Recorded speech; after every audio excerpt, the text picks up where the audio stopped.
Thank you. Good afternoon, everyone. Good to be here with you again. So, our reading we just looked at, it ends on quite an exciting note about the character of God, doesn't it? If we just look from verse 33. Oh, the depth of the riches, both of the wisdom and knowledge of God. How unsearchable are his judgments and his ways past finding out. See there the wonder of the God that we follow. And that is the God that us as Christians all believe in. He's all wise, he's all powerful, he's the one that is in control of all events. And it's our kind of assumption here as Christians that we believe in him and we believe in his word, but we'll sort of back up part of why we believe that in what you see today.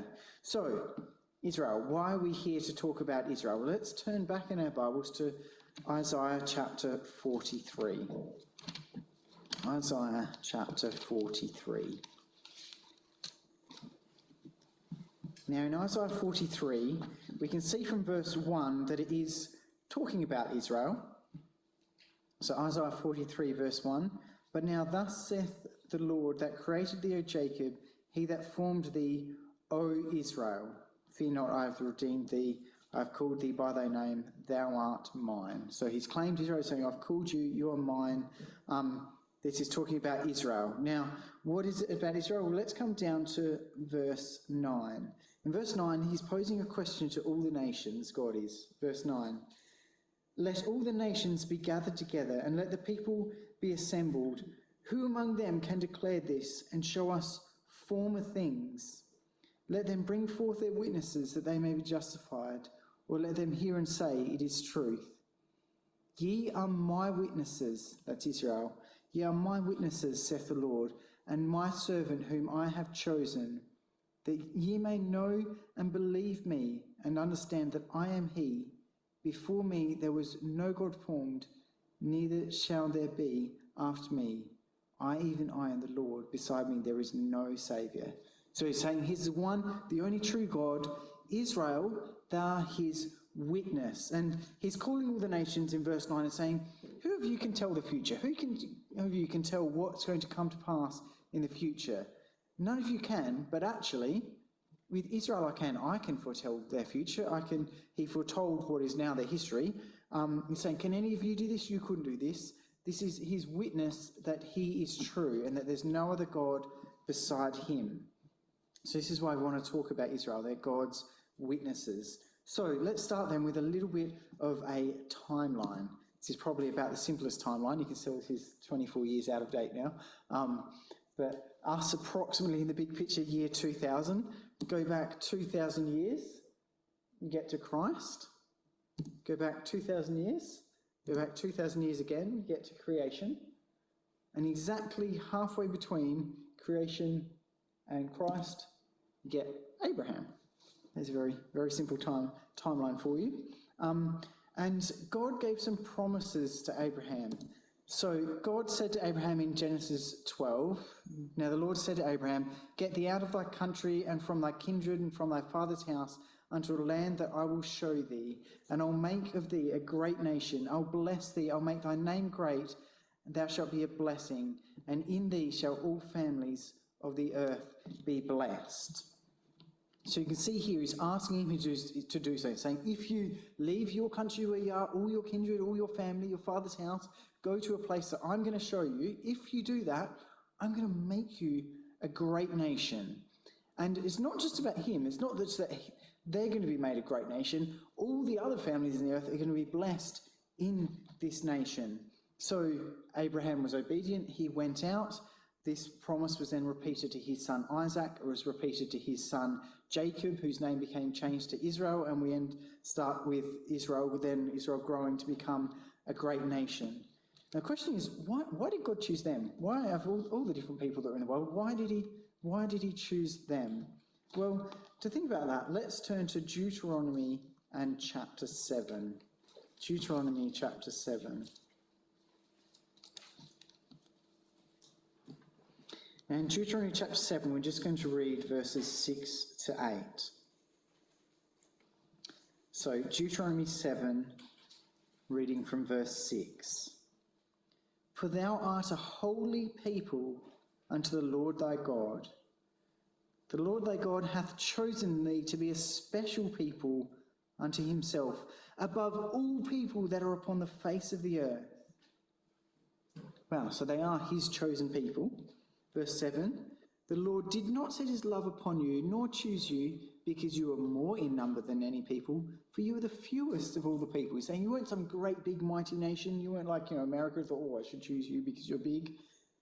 But, verse 8, but because the Lord loved you, and because he would keep the oath which he had sworn to your fathers, that the Lord brought you out with a mighty hand and redeemed you out of the house of bondmen from the hand of Pharaoh, king of Egypt. So they came out of Egypt up into the land of Israel, became the nation of Israel. But you can see why. Saying because he loved you, because I loved your fathers, and I made this oath, I made these promises to your father that I would make you a great nation. It's because of that love for those fathers, Abraham, Isaac, Jacob, isn't it, that he's done this and he's worked with them and said this is what they're going to do and grow them into being this great nation. I also have on the slide for you there Exodus 9 verse 16. And in very deed for this cause have I raised thee up, for to show thee my power, and that my name may be declared throughout all the earth. So he's going to use Israel as his witnesses, as his people, to declare his name throughout all of the earth. And we find that this did happen. The nation did grow, as promised in Genesis 12. They grew, they became great, probably peaking around the time of David and then Solomon. And just got some quotes here from when the Queen of Sheba came to visit Solomon. So this is 1 Kings chapter 10, so in verse 1, and when the Queen of Sheba heard of the fame of Solomon concerning the name of the Lord. Notice that links back to Exodus 9. It's not just the fame of Solomon, it's concerning the name of the Lord. Then she came to prove him with hard questions. So she comes, she looks around, she sees everything. And what is her conclusion after all of that? It's the last paragraph there. Blessed be the Lord thy God, which delighted in thee to set thee on the throne of Israel. Because the Lord loved Israel forever, therefore made he thee king to do judgment and justice. You can see that's pulling in this Deuteronomy 7, isn't it? His love for them as well, and that because he's delighted in them, he's grown them up to be this great nation. And you can see they're fulfilling what I've said then of declaring God's name throughout the earth. So you can see all of this happening, can't you? Sort of quite amazing, really, all the way all these things link together. So then let's come to our next step then, and this is now thinking about God's oath to the nation when he formed them as a nation. And this is in Deuteronomy chapter 28. Now in Deuteronomy 28, we find from verses 1 to 15, we're given a list of blessings if they're obedient, saying, if you're obedient to me, I'll do this, I'll do this, I'll do this. This is the blessings you will get. And then from verse 15 to the end, then says, and this is the curses that's going to come on you if you don't obey me. And I guess we've already seen the bits of blessings for obedience, that they did grow from Abraham to Isaac to Jacob, becoming a nation to, the reign of David, the reign of Solomon. Their name, God's name was declared among all the earth. People came from all over to see the wisdom and wonder of it. We did see all of those blessings for obedience happen. And I guess the thing in there is we're realizing this isn't just if you do good, that'll happen. If you do bad, it'll happen. This is actually outlining Israel's future. They're saying, these blessings are going to happen as you obey me, and then when you stop obeying me, these curses are going to happen. And it actually foretells the glory and decline of the nation. So it's interesting that Deuteronomy 28 is actually quite a prophecy that shows what was going to happen with the nation. So I guess we're saying after Solomon, the attitude of the nation started to change. People started turning away to the gods of the other nations around them and leaning on other nations around them instead of God for care and support. God had compassion on them. He sent messengers to try and warn them. They mocked and misused them. Ultimately, God's messenger was Messiah, Christ, who ultimately they ended up destroying. And the thing is, God loved his people, but he's also just, so he had to punish them, didn't he? So with that in mind then, let's come forward to the time of Christ. Let's come to Luke chapter 21. Luke chapter 21.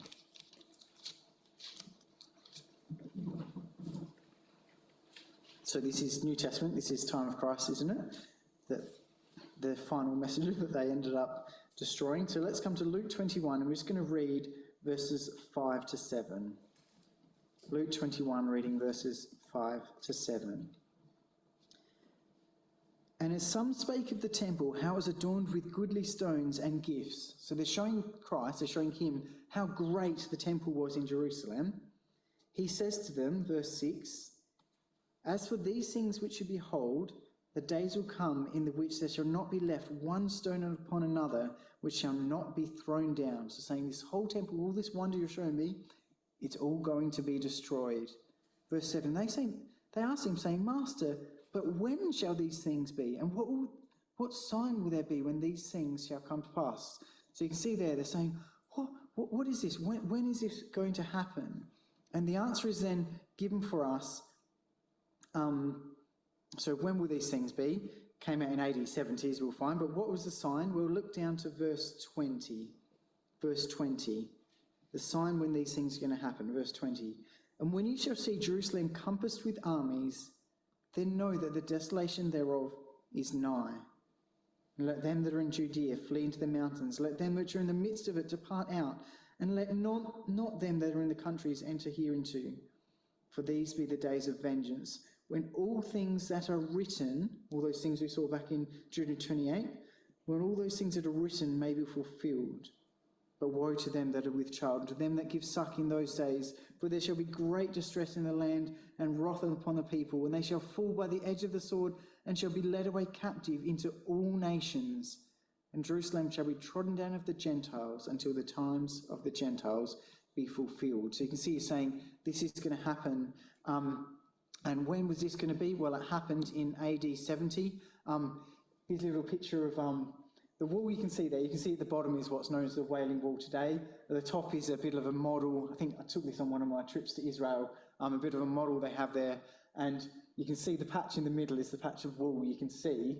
But when the Romans came in AD 70 and destroyed Jerusalem, they just pushed everything off the top, including the top bit of wall you can see, and all the temple and everything got pushed off the top. And I know you can see an arch on both. It's not actually the same arch, just saying, but it's kind of quite a similar location. But if you go in that arch at the bottom, then there's got some sections of glass floor, and if you go and look through the glass floor and look down, you can see all these stones that have been pushed off the top of that Temple Mount and just fallen down and filled up, so that the houses that were there are all below street level today. So, you can go to Jerusalem today, you can see the evidence of what happened in AD 70.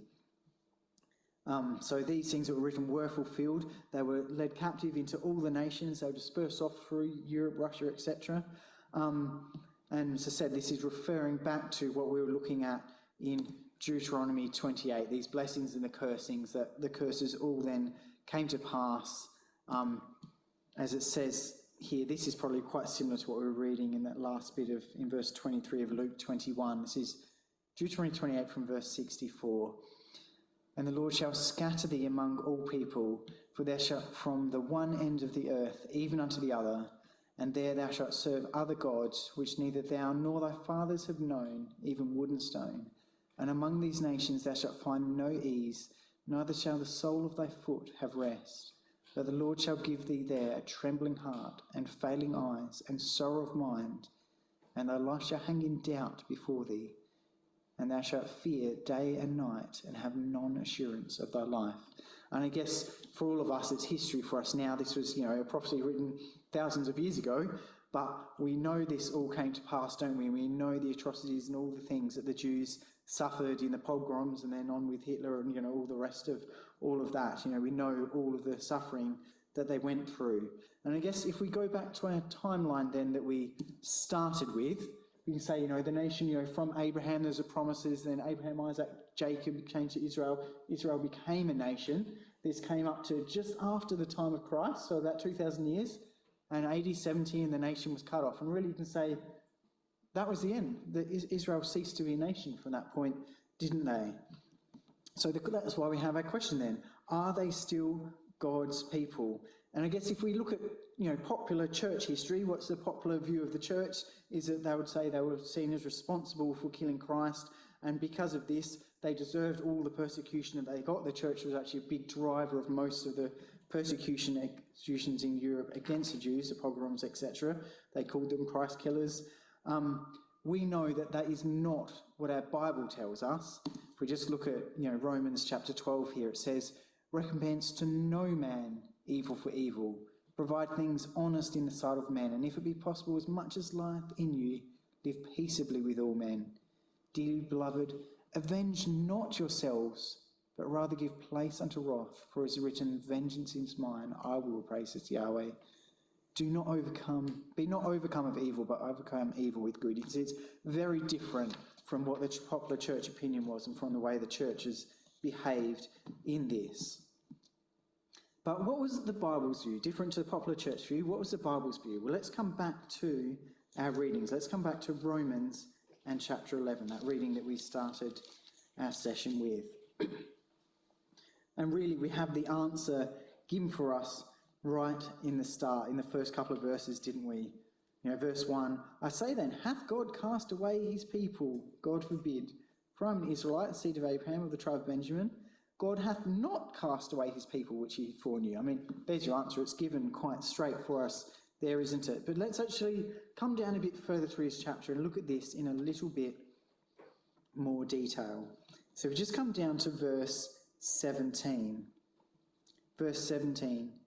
And if some of the branches were broken off, and thou being a wild olive wert grafted in among them, and them which partakest of the, and with them that partakest of the root and fatness of the olive tree, boast not against the branches. What is he trying to say? He's giving this picture of this tree, and he's saying, Israel, he cut off those branches. Those branches were taken out of the tree, and these other ones, say us come along as Christians, were grafted in and say, we're wild, we're a wild olive tree. We're not actually part of the original tree, but we've been grafted into that tree, and those original branches had been cut off, they'd been cut out, and that's what we sort of saw on that timeline, isn't it? Israel got cut off.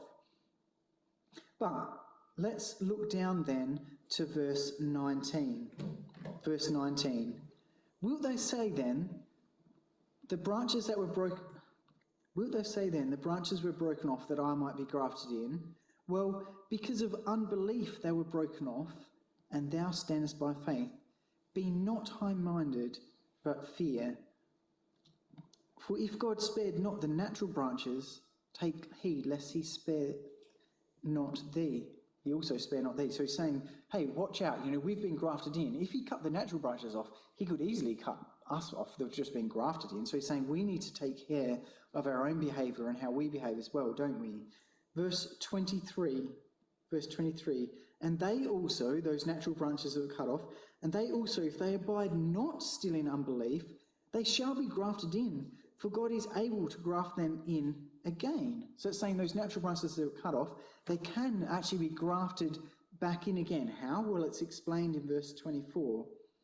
For if thou wert cut out of the olive tree, which is wild by nature, and were grafted in contrary to the nature into a good olive tree, how much more shall these, which be the natural branches, be grafted into their own olive tree? Saying, it's so much easier than us for him to graft those natural branches of Israel back into the olive tree again.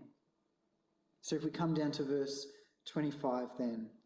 For I would not, brethren, that you should be ignorant of this mystery, lest any of you should be wise in your own conceits, that blindness in part is happened to Israel until the fullness of the Gentiles come in. So there's blindness in part until the Gentiles, us, have come into the hope. So there's an until there, isn't there? Verse 26, and so all Israel shall be saved. So for it is written, there shall come out of Zion a deliverer, thou shalt turn away ungodliness from Jacob. And this is my covenant unto them, that I shall take away their sins. And as concerning the gospel, they are enemy for your sakes, but as touching election, they are beloved for the Father's sake. So you can see there he's saying, yes, they were cut off in AD 70, but they're still beloved for the Father's sakes. They will turn and they will be grafted back in, and they will become part of that hope with us, the wild branches that have been grafted in as well. So you can see there he's saying quite clearly, no, God hasn't cast off his people forever. They will be grafted back in. And in fact, if we come back to chapter 10, Romans 10 and verse 1, you can see there it says, brethren, my heart's desire and prayer to God for Israel is that they might be saved. His desire is that they can be grafted back in again, isn't it? Now, the interesting thing with this is that it did sort of say there until the fullness of the Gentiles come in. You might just think back to where we were in Luke 21, jumping back to our timeline, but it says there, until the times of the Gentiles be fulfilled. So there's a time given there, isn't there? They're saying they're going to be trodden down until. It's not going to be forever, it's going to be until. And that in mind, I think I've got on the slide here Jeremiah 30 here, which talks about them that they're going to be regathered again. So Jeremiah 30, reading from verse 3, "For lo, the days come, saith the Lord, that will bring again the captivity of my people Israel and Judah, saith the Lord, and I will cause them to return to the land that I gave to their fathers, and they shall possess it. For I am with thee, saith the Lord, to save thee. Though I make a full end of all the nations whither I've scattered thee, yet I will not make a full end of thee, but I will correct thee within measure, and not leave thee altogether unpunished." So you can see there, he's saying that they will be gathered again. And this is something that Christophans have been reading their Bible and saying long before Israel became a nation. When they were just scattered through Europe and there was no nation of Israel, been reading their Bible and saying, well, actually, Israel is going to have to come back into the land and be a nation again. So Christophans, they've read their Bibles and said, the Bible is quite clear, this is what is going to have to happen. And of course now, against all the odds, we saw that it did happen, didn't it? So if we think about it, it's happened. God hasn't yet turned their hearts back, but they have been regathered back into the land. So fleeing from all the horrors of the Holocaust in World War II, etc., they were flocking into Israel. And finally, here we have May the 14th, 1948, a quote from David Ben-Gurion, when they declared the nation of Israel and it became a nation again. Now, when they did become a nation again, what happened? Within hours of that declaration, them trying to claim that they were a nation, Tel Aviv was bombed by Egyptian aircraft, 5 a.m. the next day. And straight away starts a war of independence. And you can kind of tell from all the little arrows on the map here of all the Arab nations around them that just didn't want these Jews back in the land of Israel. And I mean, if you looked at it, pardon me, if you looked at it as a numbers game, it was quite simple, really. There's 45 million Arabs versus 350,000 Jews at the time. And look at the Arabs, they had, well-equipped, experienced soldiers versus Israel who had, trucks and tractors and things that they were trying to make their own armour around to defend themselves. Yet somehow, Israel won, didn't they? They survived that. And then from 48, 56, we had the Sinai War, the Suez Crisis. And again, somehow they managed to survive that. And then we come to 1967 and you get the Six-Day War. And the Six-Day War is really an amazing victory that hinged really on two people, on two spies. And you look at this and you start to realise that these things aren't just chance. There was two people just in the right places that changed what would have been an inevitable outcome, really. So in Egypt, there was Wolfgang Lotz. He became friends with quite high-ranking officials. He realised they were into horse racing. He went there and got into horse racing and got friends with them. From them, he got details of the air bases, including the fake air bases that weren't even real ones to be decoys. Got details of when all the things are happening on the bases, when the shifts changed, etc. And based on the information fed back, then Israel did this early morning raid, dived down and destroyed the air bases, took out all the planes in Egypt basically before they even managed to get off the ground, immediately swung the war completely the other way around and dominated Egypt. From there, they then went down into Sinai to take the Sinai Peninsula. But then at the other end of the country, you got Syria attacking from the top. And in Syria, there was Eli Cohen. So this is another Israeli spy who'd become actually quite a high-ranking official. I think he ended up becoming the Minister of Defence, which is quite funny when you think about it. He ended up passing on all the details of the Golan Heights, where all the emplacements and everything were, the exact how many minutes it would take reinforcements to get to any position, which allowed Israel to know exactly how to attack and how long they had to get through each bit before anyone could get there, to defend it and all the things, and allowed them to successfully take and attack, take back the West Bank and the top part of Israel. So I think you can see the Sinai crisis is the furthest picture at the bottom. The next one over is them going up the West Bank to take that where Syria is attacking. And then the final two is then they went in and retook the old city of Jerusalem. But I think you can see there, they should have been wiped out. But just because these two people were in the right places that could feed the right things back, and they managed to survive that war. I mean, going on from there, you've got the War of Attrition, the Yom Kippur War, the First Lebanon War, the Second Lebanon War. I was in Israel during the second one. That was a bit of an interesting time. That's stories for another day. But the crazy thing in this is Israel survived all of this. Was that just by chance? Well, no, it couldn't be really. How did they survive? Well, the answer is given for us in Jeremiah 31, which I've got on the slide for you here. So Jeremiah 31, from verse 35. Thus saith the Lord that giveth the sun for a light by day, and the ordinances of the moon and of the stars for a light by night, that divideth the sea and the waves when the waves are of roar. The Lord of hosts is his name.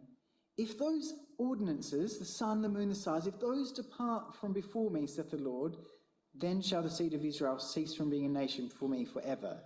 He's saying, just as sure as the sun comes up in the morning, that's how certain it is that Israel are going to stay being a nation and not cease from being a nation. He's saying, the sun and the moon would have to stop going in the earth before they'll stop being a nation. All those other nations that were attacking, they should have realised that, shouldn't they? That they keep trying. God says, sorry, it is not going to happen. They are his witnesses, they will never cease. And that is evidence to us, really, that God exists. And we can see that, and that can give us huge faith and confidence in our God. He said, look at that little nation. They're all trying to wipe them out. They're my witnesses. They are not going to be wiped out. So, what are the implications for us then in all of this? We've seen that Israel were God's chosen nation. We've seen that God foretold their rise, their decline, their scattering, their regathering. All of this he told before, long before it happened. We've seen that they're his witness to his existence, that they will never be wiped out. And we know we're told that they will eventually turn back with their hearts to God, even though they haven't at this point in time. We know that our hope then for us is that we've been grafted back into Israel's hope. We're grafted back into that tree which was Israel, which we've looked at earlier. It's like the Apostle Paul, like he says in another place, the Apostle Paul at the end of Acts, for this cause therefore have I called you to see you and to speak to you, because that for the hope of Israel I'm bound with this chain. So he's saying, for Christians, for people who are following Christ, they're being bound into the hope of Israel. They're becoming a part of that good olive tree, which is the hope of Israel.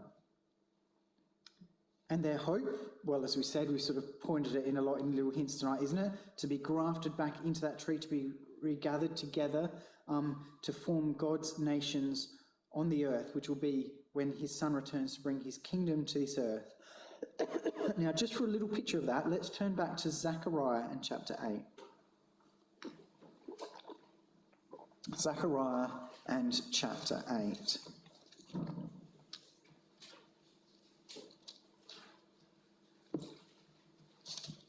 So, second to last book of the Old Testament, Zechariah and chapter 8. And just to get a little picture of what it'll be like in that day when they're grafted back in, and God is then using them as the centre of his kingdom on this earth. Let's just read, we're going to read verses 1 to 8 of Zechariah 8. So in Zechariah 8 verse 1, again the word of the Lord of hosts came to me, saying, Thus saith the Lord of hosts, I was jealous for Zion, Zion is Jerusalem, with great jealousy. I was zealous for her with great fury. Thus saith the Lord, I am returned unto Zion, and will dwell in the midst of Jerusalem, and Jerusalem shall be called the city of truth, and the mountain of the Lord of hosts, the holy mountain. So you can see there saying God's going to return and dwell in Jerusalem. That's going to be the centre of truth for the world. What will it be like in that day? Well, look at verse 4.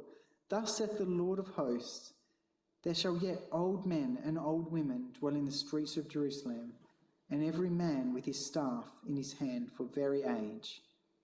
And the streets of the city shall be full of boys and girls playing in the streets thereof.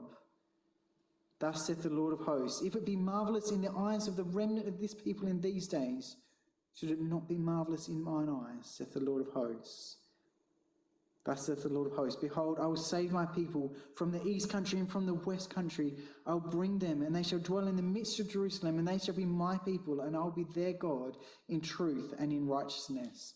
There you can see a little picture of what it will be like, the wonder of the kingdom, where there will be old men in the streets still there. They haven't died out due to all the trials of the world. There will be boys and girls playing safely in the streets. It gives us a beautiful picture of what the kingdom will be like, doesn't it?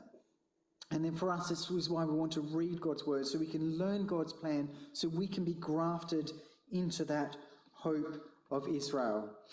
So in conclusion, I think we've seen that we can have confidence in their hope, because as we've seen tonight, they are God's witnesses to his existence, that nation will never cease from being a nation, and that is a witness that God exists and that he can foretell the future, that the things he says will come to pass. And then, as we had right back in Genesis chapter 12, those promises to Abraham, that in that all families of the earth shall be blessed. Thank you.